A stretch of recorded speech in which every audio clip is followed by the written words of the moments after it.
Hello मेरे प्यारे बच्चों, मुस्कुराइए क्योंकि आप सबसे खूबसूरत है। तो इसी मुस्कुराहट के साथ शुरू करते हैं आज लेक्चर 2 ऑफ करंट इलेक्ट्रिसिटी। और आज आपका जो है ये चैप्टर का मैक्सिमम टॉपिक आज मैं ख़त्म करवा दूंगा, मतलब बहुत हद तक चैप्टर का जो मेन टॉपिक है करंट वगैरह के बारे में आज आपको मैं समझा दूंगा, ठीक है।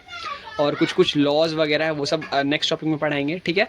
तो लेक्चर 2 बहुत इंपॉर्टेंट लेक्चर है, अटेंड करना बहुत ज़रूरी है। इससे पहले आपने अगर लेक्चर 1 नहीं देखा तो जाके देख सकते हो मेरे इसी चैनल पे, आराम से जाके एकदम मस्त देख के आओ, ठीक है। उसके बाद ये लेक्चर 2 समझ में आएगा, नहीं तो फिर समझ में नहीं आएगा, ठीक है। चार्ज वगैरह के बारे में आपको पहले जानना पड़ेगा, उसके बाद आप आगे बढ़ सकते हो, ठीक है।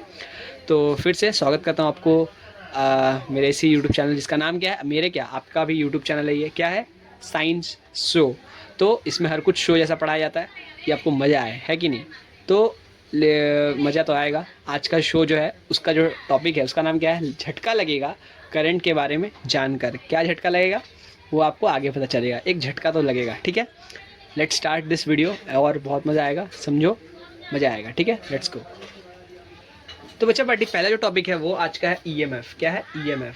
EMF is nothing but a kind of work done. EMF मतलब लिखा क्या है, इलेक्ट्रोमोटिव फोर्स। क्या लिखा हुआ है, इलेक्ट्रोमोटिव फोर्स का फुल फॉर्म है, ठीक है।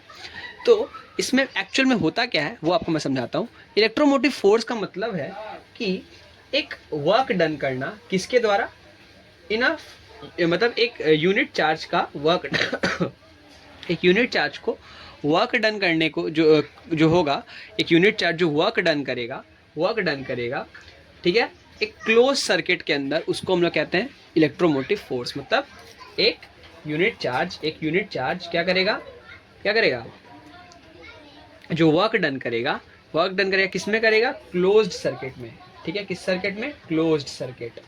उसको क्या बोलते हैं हम लोग, क्लोज सर्किट। मतलब जैसे क्लोज सर्किट मतलब होता है जैसे बैटरी है ये, ठीक है, बैटरी है। तो बैटरी में जब आप तार का कनेक्शन कर दोगे ना, मतलब पॉजिटिव और नेगेटिव जो एंड है उससे आप अगर तार कनेक्ट कर दोगे, उससे मान लो कोई बल्ब जलाओगे, जैसे कोई बल्ब, मतलब इससे कुछ एक क्लोज सर्किट, मतलब ये क्या है, सर्किट, इसमें करंट फ्लो हो रहा है, ठीक है, करंट फ्लो हो रहा है, इससे एक बल्ब भी जल गया, मान लो बल्ब जल गया, ठीक है। तो यहाँ पे क्या है, क्लोज सर्किट है। क्या है ये, क्लोज सर्किट। तो क्लोज सर्किट होने के कारण क्या हो गया कि इसमें करंट फ्लो करेगा। तो जो करंट फ्लो कर रहा है क्लोज सर्किट के अंदर, उसके अंदर जो ईएमएफ लग रहा है, देखो बता रहे फिर से कि एक चार्ज को फ्लो करने के लिए जो वर्क डन करना पड़ रहा है उसी को क्या कहते हैं, ईएमएफ, ठीक है। क्लोज सर्किट के अंदर किस में होना चाहिए ये चीज, क्लोज सर्किट के अंदर, ये एक कंडीशन है। सॉरी। तो ये एक कंडीशन है कि क्लोज सर्किट के अंदर चार्ज को फ्लो करने के लिए जो वर्क डन करना पड़ेगा उसको क्या कहते हैं हम लोग, ईएमएफ। क्लोज सर्किट के अंदर, बार बार बोल रहा हूँ, किसके अंदर, क्लोज सर्किट के अंदर, ठीक है। बहुत अच्छा। तो ईएमएफ को हम लोग डिनोट करते हैं ई से। किससे डिनोट करते हैं, ई से। ई से हम लोग ईएमएफ को डिनोट करते हैं, ईएमएफ, ठीक है, ईएमएफ, जिसका फॉर्मूला होता है वर्क डन अपॉन चार्ज। मतलब मान लो आपने 1 जूल वर्क डन किया 1 कूलम चार्ज के साथ, तो आपने कितना ईएमएफ जनरेट किया, 1 वोल्ट। ईएमएफ का यूनिट क्या होता है, वोल्ट। ईएमएफ का यूनिट क्या होता है, ईएमएफ का यूनिट लिख लो, क्या होता है, वोल्ट, ठीक है। वोल्ट क्या होता है, वोल्ट। समझ में आया। ईएमएफ का यूनिट क्या होता है, वोल्ट। ऐसा यूनिट, कौन सा यूनिट है ये, ऐसा ही, ठीक है, ठीक है। बहुत अच्छे। तो मतलब मैंने आपको समझा दिया कि एक यूनिट चार्ज को जो वर्क डन करना, 1 जूल अगर वर्क डन करना पड़ेगा तो उसको कितना, उसके अंदर कितना ईएमएफ जनरेट हुआ, 1 वोल्ट का ईएमएफ जनरेट हुआ। क्योंकि वर्क डन का यूनिट क्या होता है, जूल होता है, पता है सबको। चार्ज का यूनिट क्या होता है, coulomb.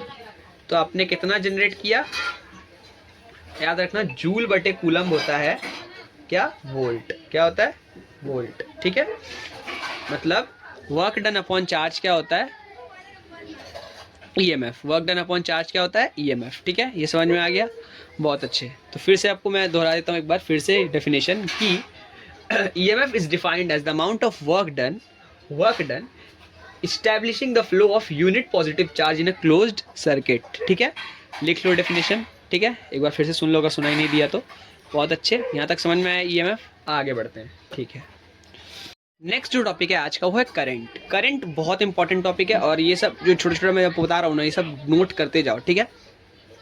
Current is the amount of charge, amount, ये जो है amount of charge flowing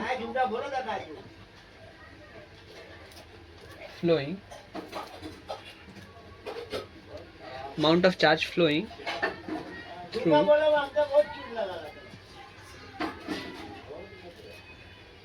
sorry यहाँ अमाउंट नहीं होगा, rate of charge flowing through a circuit, ठीक है, थ्रू अ सर्किट। ये क्या होता है? रेट। रेट मतलब जानते हो आप क्या होता है? रेट जब भी होता है, रेट समझ में आ रहा है? रेट ऑफ चार्ज, अमाउंट नहीं था वहाँ, रेट होगा, ठीक है। Rate of charge flowing through a circuit मतलब कितना रेट से चार्ज फ्लो कर रहा है एक सर्किट के अंदर, उसको क्या कहते हैं? करंट। क्या कहते हैं? करंट। मतलब रेट होता है कोई भी चीज़, इसे चार्ज है, चार्ज डिवाइड बाई टाइम। कोई भी चीज़ अगर रेट ऑफ, मान लो वेलोसिटी है, रेट ऑफ वेलोसिटी तो v बाई टी हो गया, ठीक है। रेट ऑफ चार्ज है तो q बाई टी हो जाएगा। तो I का फॉर्मूला भी यही है। करंट को हम किससे डिनोट करते हैं? I से। I equals to q by t, q by T, ठीक है। I equals to q by t, where q is nothing but charge and rate है। रेट का मतलब होता है किस रेट से फ्लो कर रहा है, किस स्पीड से। तो स्पीड बोल रहे हैं, किस टाइम से। तो ये होगा टाइम, ठीक है। और करंट का जो ये है करंट, कोई दिक्कत यहाँ तक नहीं। तो करंट का यूनिट क्या होता है? करंट का यूनिट मैं लिख देता हूँ, एम्पियर होता है। जगह नहीं है यहाँ पे लिखने का, एम्पियर, ठीक है, एम्पियर है।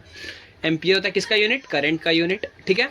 तो समझ में आया जो चार्ज का जो फ्लोइंग का जो रेट है, मतलब चार्ज जो एक कंडक्टर से, मतलब एक कंडक्टर या फिर सर्किट से जो फ्लो कर रहा है, एक कंटिन्यूसली जो फ्लो कर रहा है चार्ज एक रेट के साथ, मतलब एक टाइम के साथ चार्ज अगर फ्लो कर रहा है तो उसको क्या कहते हैं? करंट। एक टाइम के साथ अगर चार्ज फ्लो कर रहा है तो उसको क्या कहते हैं? करंट। मान लो एक ये कंडक्टर है, इसके अंदर से कुछ अमाउंट ऑफ चार्ज फ्लो कर रहे हैं कुछ टाइम, मतलब मान लो एक सेकेंड के अंदर मान लो 100 कूलम चार्ज फ्लो किया तो 100/1 हो जाएगा। तो इसका कितना आंसर होगा? 100 एम्पियर करंट उसमें फ्लो करेगा कि नहीं? 100 एम्पियर करंट उस सर्किट से फ्लो करेगा, ठीक है। यहाँ तक समझ में आया?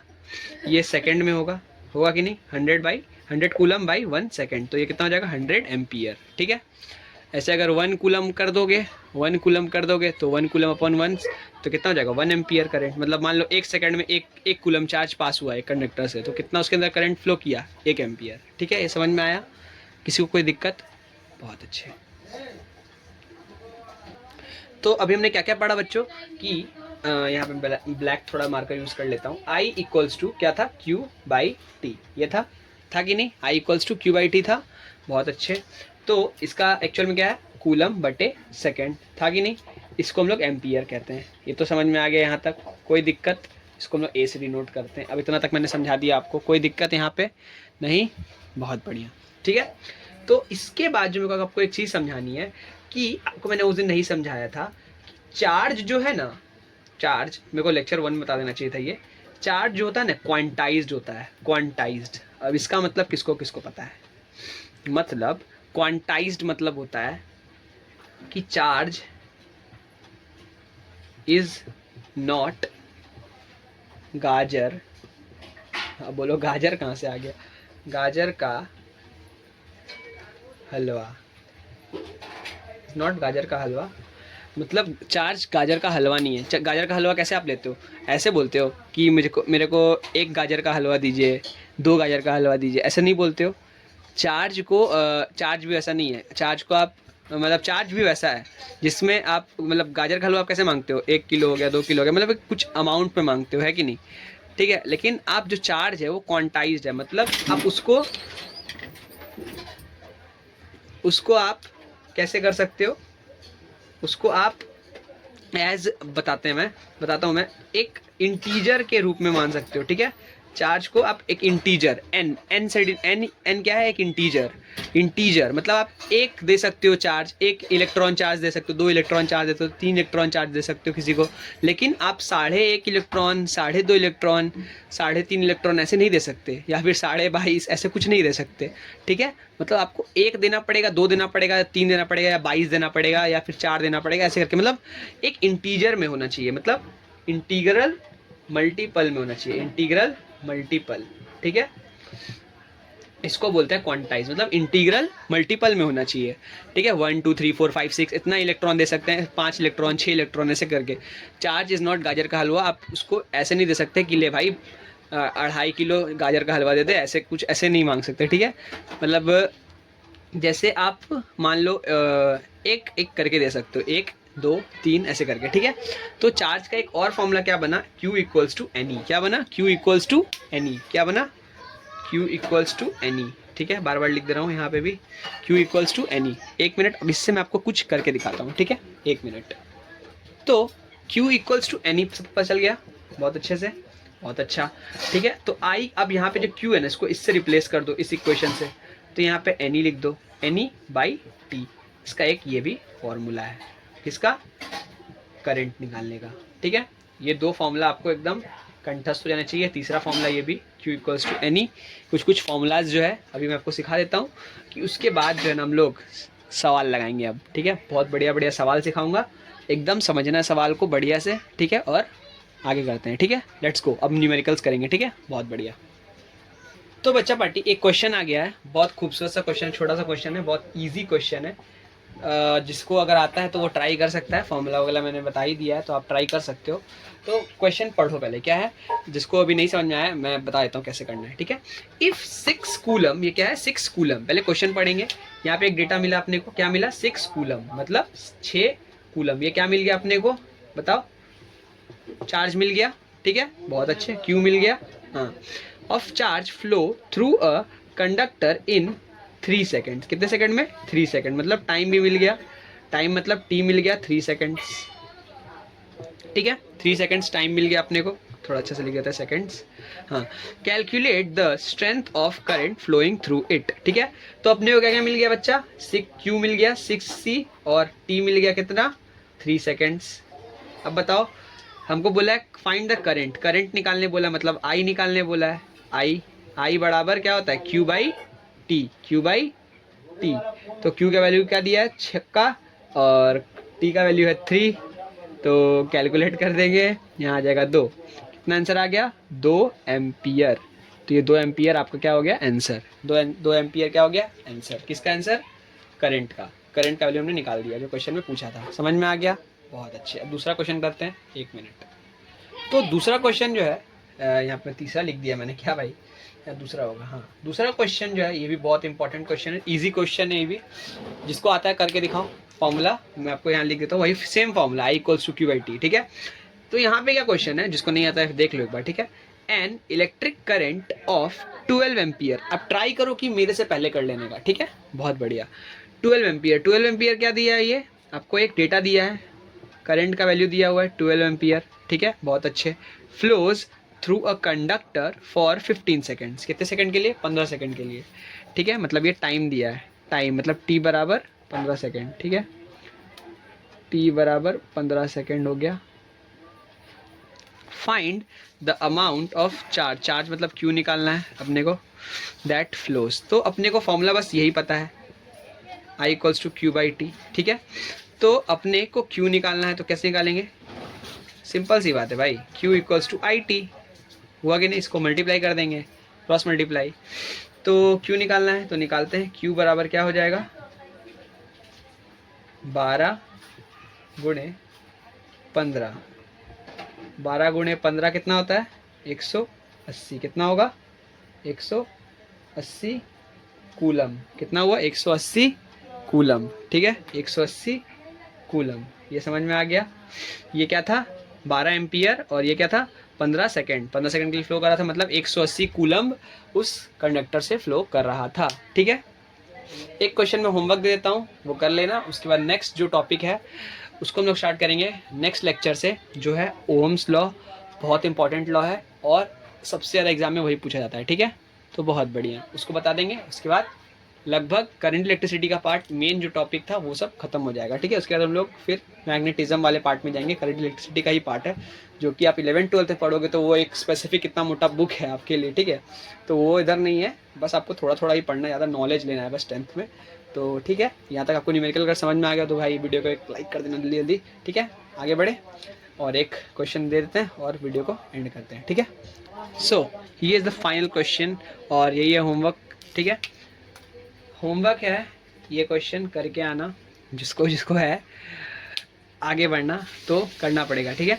ड्यूरिंग हाउ मच टाइम, मतलब कितने समय के लिए, कितने समय तक एक चार्ज अगर है 20 कूलम और उसमें से 4 एम्पियर का अगर करंट फ्लो कर रहा है, तो कितने समय तक अगर उसको फ्लो करना पड़ेगा, ठीक है। उसको कितने समय तक फ्लो करना पड़ेगा, ठीक है, कितने समय तक फ्लो करना पड़ेगा।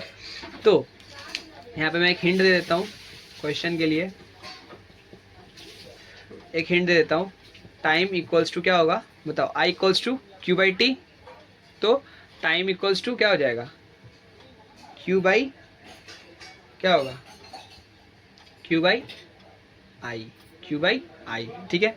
टाइम के लिए ये फॉर्मूला लगा लेना, खटाक से सवाल लग जाएगा, ठीक है। सवाल में कुछ है ही नहीं, ठीक है। कूलम है और करंट दिया 4 एम्पियर का, दोनों वैल्यू बैठाना, कट के आंसर क्या आएगा जो है कमेंट कर देना, ठीक है। यही होमवर्क है, आज का वीडियो यही एंड करते हैं। तब तक के लिए सी यू, टाटा बाय, ठीक है। बहुत बढ़िया, पढ़ते रहो, आगे बढ़ते रहो।